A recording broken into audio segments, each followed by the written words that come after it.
Në të gjithë vendin po kryhen hetime për krime zgjedhore. Sipas prokurorisë së përgjithshme, në të gjitha prokuroritë e vendit janë regjistruar 107 kallëzime me numrin më të lartë në Tiranë, plot 33 të tilla. Janë regjistruar gjithsej 1407 kallëzime penale. Burimi i njoftimit të veprave penale për kallëzimet e mësipërme ka qenë policia gjyqësore në 64 raste, SPAK në 17 raste, subjekte politike në 9 raste, kryesisht në 11 raste dhe shtetas në 6 raste. Pas kallëzimeve janë regjistruar 47 procedime penale, ndërsa 7 persona janë arrestuar në flagrancë për krime zgjedhore.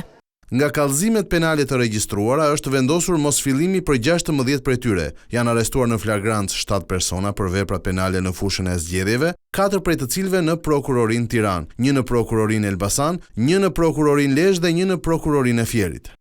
Ndërkohë, 4 persona të tjerë në Elbasan janë ndaluar me urdhër të prokurorisë, ndërsa kallëzimet e tjera po verifikohen.